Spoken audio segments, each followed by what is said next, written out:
This is Bleav in Buckeyes. I'm Bryant. I'm an All-American cornerback, Chekwa. This show is brought to you guys by FanDuel. And Chim, we are in the offseason. We're going slow. We're picking up news stories left and right so we can discuss it because it all matters for the state of college football and our Ohio State Buckeyes. But first and foremost, what's going on, man? How you doing? Doing good, man. Good off season so far. I stay close to the high school football athletes, so guys continue to do the work, get better. But yeah, I'm ready to talk college football, man. Some of the new developments. Yeah, there you go, man. First biggest development, man. We had, we like to kind of look at schedules down the line, and we set these games up 5-10 years in advance. And we played Texas at home. Next year we go to Texas. And then in 27, we had plans to have a home and home with the Crimson Tide of Alabama, but it looks like they might be pulling out, man. What's that, man? They're ducking the smoke. Yeah. What's going on? Yeah, they're definitely look. Let's call it what it is. They're definitely ducking the smoke. Like Alabama, we know who Alabama is, and Ohio State, Alabama in the regular season, like that's a heavyweight matchup that everybody was tuning in to see. That's a big time game. Both, whether it's played in Columbus or it's played out there in Tuscaloosa, both fan bases get to host a big time team, big time matchup. You feel like just that opportunity to bring those two big time schools together, everybody kind of wins, except somebody has to lose, right? Somebody has to lose, and Bama have AD. And the powers that be at Alabama are making their bets. They're playing the risk management game and saying, look, we may not come out on top in those situations. How does that set us up for a playoff run, considering that SEC is going to expand to 9 conference games like the Big Ten does, and they feel like they're going to have a tougher schedule just by the fact that they have to play another SEC matchup in the SEC game. And then if you're going to go play a team outside your conference, I mean, Ohio State, you can bank on the fact that Ohio State is probably the toughest team you're going to play. Like, even if you're looking a couple years in advance, you don't really know what the team is going to look like. If there's one team that you can just assume is going to be somewhere around their top 10, it's Ohio State. So I don't think they want to add that level of additional competition. I know the SEC thing is always, we play tough schedules, and because of that, you should look at us in a favorable way. I think it's just different, and they quote. It's just different. Yeah. It's different up there. It means more, and I think they're going away from that a little bit in terms of out of conference, because they don't want to take that L. How do you see? Yeah, no, they don't. Yeah, no, I mean, obviously, like you say, man. I mean, that's what we like. When college football season starts, it's like you get ready and geared up for some of these out of conference games, some of these big teams that you think has the quarterback returning, or we know they did a lot of work in the transfer portal, and you want to see how this team now is formulated and kind of coming together after camp. You look forward to it. So as the fans, I mean, we're just losing out, and obviously everything is getting geared to the playoffs. As the fans, we're losing out. We don't want our teams to play that game early, lose, because what matters more than anything is the money at the end of the season if your team can actually make the playoffs. Now, we've seen that with Texas this year, right? Week 1, they play Ohio State, they lose that game. And at the end of the season, they got 3 losses. So it's almost like, yeah, you guys are close. We know you guys are most likely a competitive team, but you don't get into the playoff. We both could argue that Texas was probably better than some of the teams that actually made the field, but due to those 3 losses, they don't get the opportunity to, and they have to take it on the chin. So now, teams are leery of that, right? They don't want to get that extra loss on their record, playing a tougher game, because at the end of the year, to be honest, like we always assume that the committee is looking at a strength of schedule and who you played and how you played and how you lost. But at the same time, it tends to kind of goes to the win and loss column before you kind of start ranking teams and things of that nature. So it's tough. I don't like it. All right, I know Alabama missed the playoff, 2 years ago? And everybody's like, we need to change the rules immediately. Like, what is going on? Alabama needs to be in the playoffs. So they're not trying to have that taste in their mouth again. Yeah. But I don't know, man. We snug in the fans here. I'm gonna say I think the fans lose out on a big time matchup. Is a big game, one that I would tune into and enjoy. One, if you're not a fan of Ohio State or Bama, you will for sure still tune in and enjoy a really good big time college football matchup. I'm gonna dog Alabama for being scared to play Ohio State. Right, I got to push that narrative as well. Right, they're afraid to play Ohio State. Let's call it what it is. But I'm also, if I look at it very objectively, I think it's the right decision. I think it's the right decision because on either side, even if you're Ohio State, I know Ohio State wants to go out there play those games, but the number one reason to me is the right decision is because these games are early in the year. They're early in the year to me before any of these teams are really who they are. Like it's still, you're still kind of bringing the team together, especially in the transfer portal era where teams just got together that year. Yeah. You're still developing and becoming who you are, and you really don't know who you are at that point in the season. And then you play this big time game, but everybody's judging you off that early game to say, "Oh yeah, we beat Bama early on, we beat Ohio State early on." That's what Alabama lost to Florida State, and I know Alabama didn't end up being as good as probably they were ranked in the end of the year, but they were clearly a much better team than Florida State was this season, right? They Yeah. were not the same team that they were week one. Notre Dame didn't make the playoffs, and the only reason Notre Dame didn't make the playoffs, the only reason that Notre Dame didn't make the playoffs, because they played two hard games early and they lost both of them, Texas A&M and Miami. Both those teams got the edge because of that early win, and I am for certain that Notre Dame was at least better than Bama, who made the playoffs. But to me, they were a top 10 team this year. So I think it's risky playing those early games versus the top matchups. Now, it could be beneficial to you, too. Like, you could, if you win that game, put you in a good spot, right? No matter how you win. You could be the number one. Right. Yeah. You could be the number one team in the nation for the whole season. Like, right. like But look, this just came to my mind. And I don't even know if it's worth even saying because this is another way college football is changing. It don't usually work this way. But who says it got to be an early season game? You could play this game in October and still be, once you kind of got a little bit of season on your belt, you still play some, some mid-major guys, first 2 weeks of the season, get into some conference games, and then you have the big one. I mean, people would tune in for that too if you're scared of, not knowing your team. That's another perspective. No one says this has to be week 1, week 2, week 3. Play week 7, week 8. Right. I would prefer it. I would prefer that Ohio State schedule one of those games later on in the season in between like a Minnesota and a Rutgers or a Northwestern or something like that so that they can get another game against a big opponent that if they win, it really puts them in a favorable spot regardless of what happens after that when it comes to the playoffs. And if they lose, these are two heavyweights, a 3 versus 5 or 7 versus 8 type matchup. You're really not going to drop that far at this point. We've seen your body of work up until that point. You play a big game, you're not going to get hurt that much at that point. But the early season games I struggle with because one, they happen so soon that sometimes we forget about it. Sometimes, a team gets a win early, but then later on in the season, that game, that was so long ago, it didn't even matter. Or sometimes it hurts you. You wasn't like Notre Dame didn't have your defense really figured out early on. They lose a close game versus A&M. And now those two teams are both at the, Texas A&M and Miami and Notre Dame. They're all playoff teams. And now we have to choose between a Miami or Notre Dame. The playoff committee just basically moved Notre Dame back so that they could just slide Miami in. And that's where it becomes a little risky. And I think, from Bama's perspective, they're not the Bama of old, right? They're still figuring things out. To have Ohio State on your schedule at this point, I don't think they knew that when they were negotiating schedules where they kind of be in terms of fighting for their lives to maintain who they've been. I think it's the right move for them to take a step back, figure out.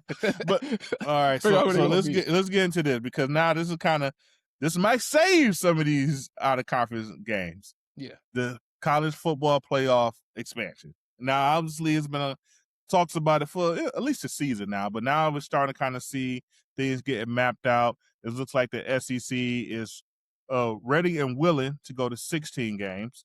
The Big Ten is okay with that, only if there's a plan to soon move that up to a 24-team college football playoffs.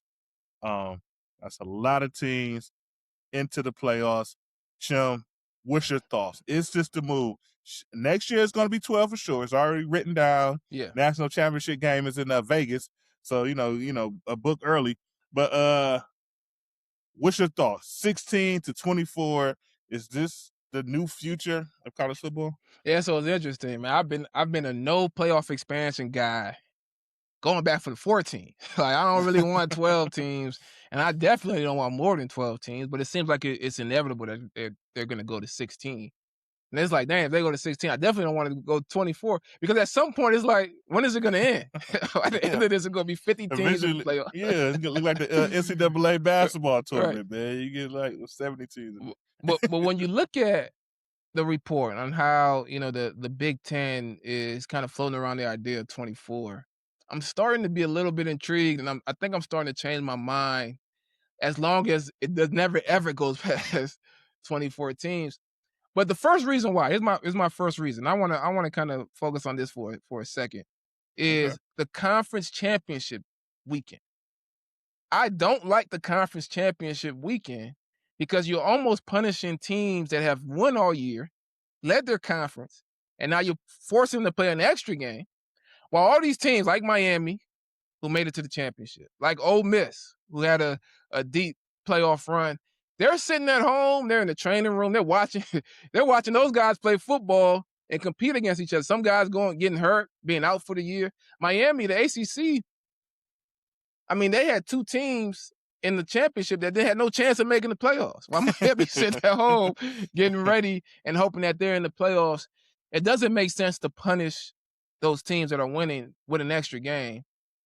So then if you eliminate conference championship games, what to me is naturally the next step is have some of those teams that are close or on the outside looking in. We don't know the difference between Notre Dame, Texas, or Vanderbilt.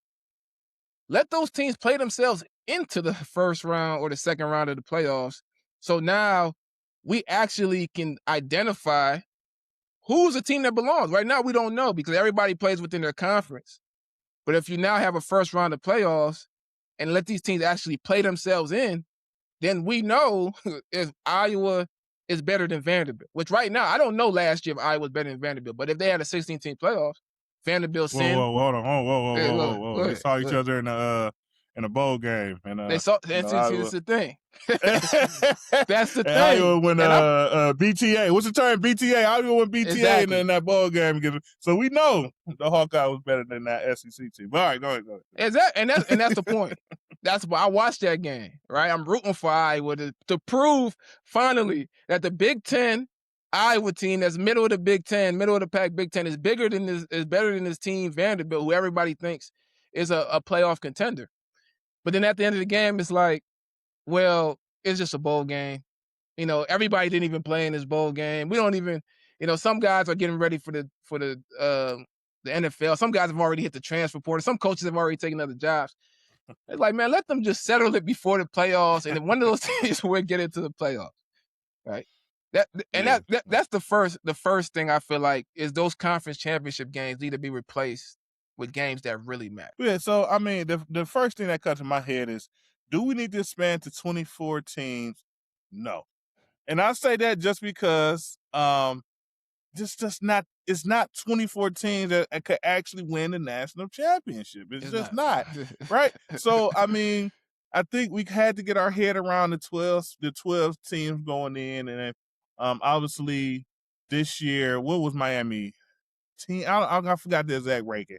But obviously there was ranked higher. And obviously they made it all the way to the national championship game. And they beat our team. Played really well, and they beat other teams, and they got there. When it came down to it, the team that was the best in the nation proved that they were the best team, the Big Ten champions, the Indiana Hoosiers, they won the national championship. So even a team that went on a run due to their experience, right? Before the season, we could argue Miami was going to be good, and they had a couple slip-ups. They get in the playoffs, they do well. But they still wasn't, good enough to be national champions. So you put in these teams just for the,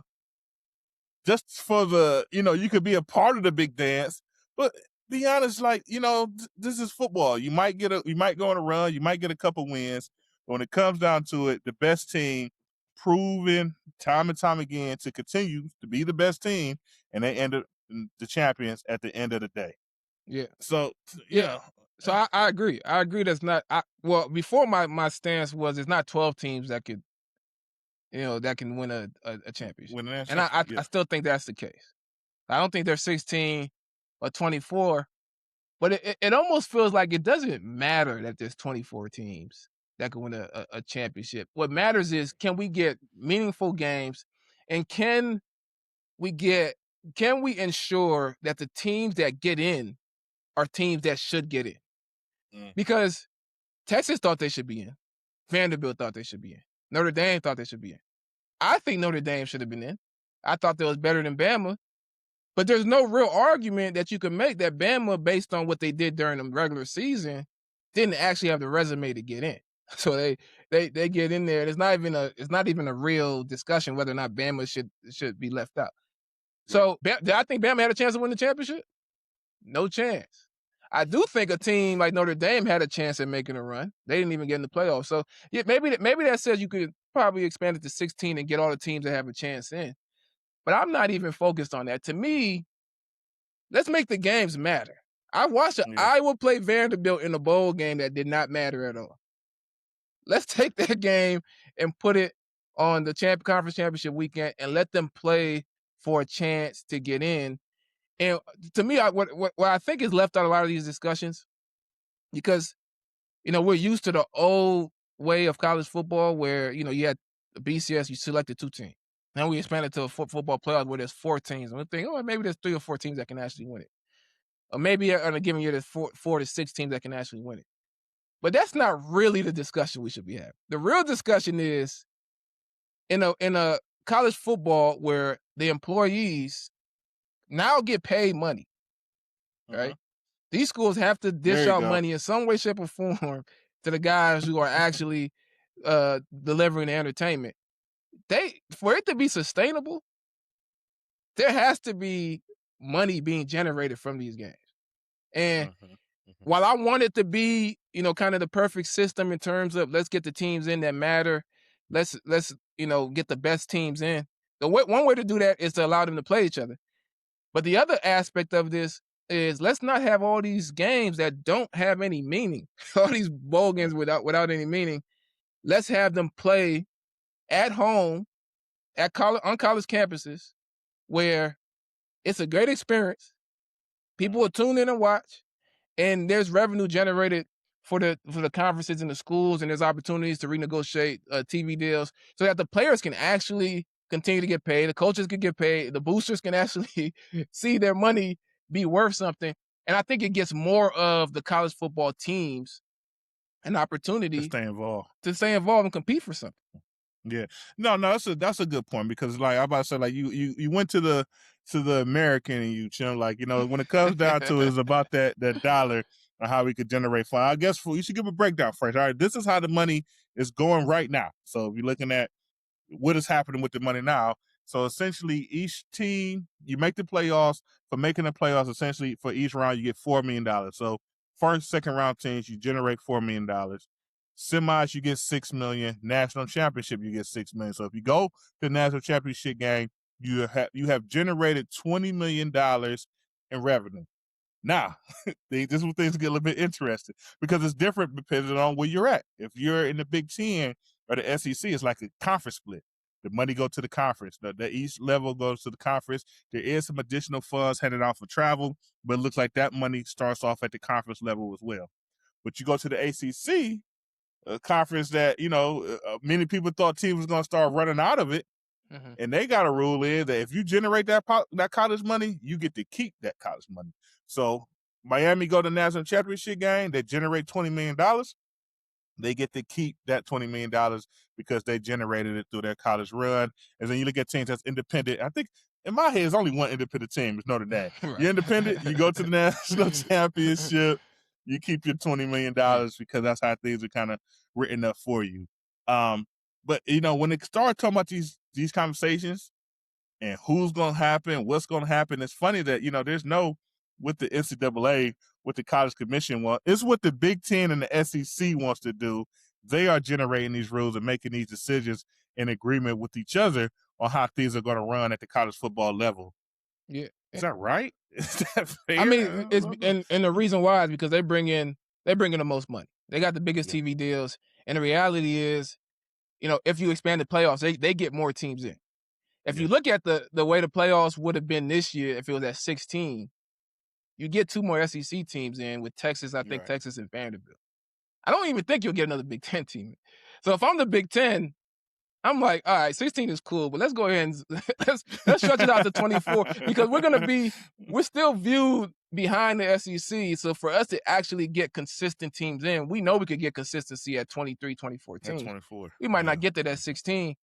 And that's where the conference splitting up the money. That's where things kind of even out because for the Big Ten and SEC, we got more teams in, we get more money to split up. But the other thing is, if you eliminate conference championship games and just go to 16 teams, you're only adding two additional playoff games, but you're eliminating 4 games. So you're losing those 4 games that are generating a ton of money right now. That's the reason why they're not going to get rid of conference championship games in my eyes, because you're just turning money away, right? So to me, the way you replace that is you add more playoff games. You add teams that wouldn't necessarily normally be playing in the playoffs or even playing on that weekend at all. And right now, they just sit at home that weekend. They're just at home, just relaxing. Yeah. Put them on the field. Let them play their way into an actual playoff, and then let's go. And then you get more more on-campus games. I guess the only thing is what happens to all the bowl games, what happens to so, like you got the bowl games, you look at the Pop-Tart Bowl. But like you said, to your point, if we make this decision, we do expand the playoffs. It's going to happen because too many people are talking about it. It's going to happen. I don't know if it's 27, 28, 29. You got to look at the contract. If some contract somewhere you can read, like, okay, when this contract ends, this is when they actually got to make this change. You can find it somewhere. But, like you say, the Pop-Tart Bowl, you could now brighten up the Pop-Tart Bowl and give them a playoff game, right? You get the 17 and 18 matchup. However that lines up. You get this matchup, and now that's more eyes for the Pop-Tart Bowl. And in all the other bowls, you kind of still divvy them up. And then some of the big bowls, as far as the major bowl, the BCS bowls, the Rose Bowl, the Orange Bowl, Sugar Bowl, they still get their games, right? Once you kind of get down to the semis and the quarterfinals and the championship game, they still get those games. And there's 2 things I say that kind of a couple things that has to happen, in my opinion, if you're going to expand this college football playoff correctly. You need to, 1, make sure you eliminate that conference championship game. You eliminate it, you go back to being multiple champions. If Ohio State and Indiana go undefeated, then we split the Big Ten championship, get them a trophy, give them a banner, go on from there. Secondly, you got to play these games earlier. You cannot wait around and a month and kick off the playoffs. You have to start right after the season. You start playing these games, and then it's still some bowl games, right? It's still some games that still could go on in between there in the middle of the week and things of that nature. You shouldn't touch it, but you start the games earlier. You can't have our guys playing to March. Like you start right at the end of the season, start getting some games. Had that championship game around first, second week of January or so. Get those games rolling and out the way. And I think you kind of had yourself something there. And another conversation is too many games. Cut at least one of these regular season games too, man. Big Ten championship, regular season go. Then you can, lighten it up. 2014, so let's go. Let's have some fun. Get your popcorn ready. So, yeah, for sure. I think keeping the kids healthy, having a few less games. I think one of the big arguments about not expanding is you're losing the regular season. Like you're losing the importance of regular season games. And I guess I agree with that in a sense, except, it depends on who you are, right? Because there's going to be some teams that still got to go win all these games in order to even get to be ranked 22 or 21. Then a team like Ohio State, they run through a lot of these regular season games currently. And if you were to shorten it, maybe it keeps some importance. But the NFL, how many out of the 32 teams, how many teams make the playoffs? What percentage of the NFL is in the playoffs? And do those regular season games matter? They seem to matter a lot. Yeah, 14. So there's 14 teams total. Those close to what's that, about 40%? Yeah, so? A good amount of them make it. Now I know there's a lot more parity, right? There's a lot of teams. Anybody could lose to anybody in the NFL. But I think in college football, with everybody having the opportunity to throw their hat in the ring, and everybody being incentivized to maybe I can get a 20, 21 spot, 22 spot, everybody's going to start going for it. And I think, for some of the bigger teams, the bigger matchups, maybe Alabama and Ohio State play each other because they know, look, we're going to be in the playoffs. We're going to be in the playoffs regardless. Right? So let's play one of these heavier matchups to see if we can get a better seed and to put on a show for the fans. And then we'll see you in the playoffs. I'm leaning towards that. My biggest thing overall is player safety and longevity long term. I want them to fix the way the structure is for players just getting paid directly by the school and be able to collectively bargain for health insurance post playing. Maybe, I don't know how many years, but post playing, because players are two guys running 4-4, running full speed into each other, creates injury. It's 100%. If you play football, 100% that you're going to get injured.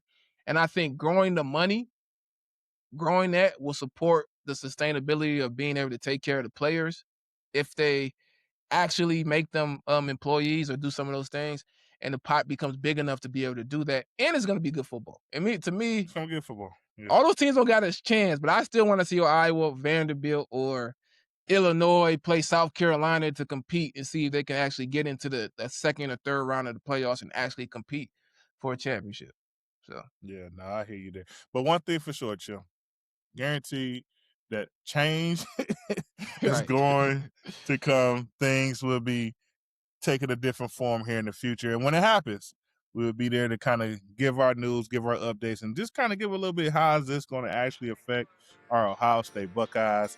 But Chim, man, let's wrap it up, man. It's been a good week, good discussion. Shout out to Ohio State women's hockey team. They're killing it. They're all over the Olympics. Team USA is going to the gold game versus Canada.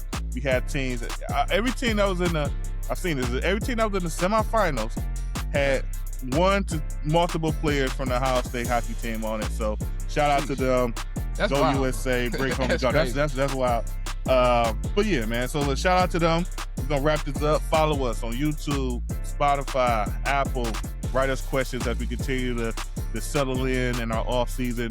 I guess a couple weeks we have some spring ball, man. Be a lot to kind of discuss there. The spring is right around the corner. But we're gonna end this show as always with a nice OH.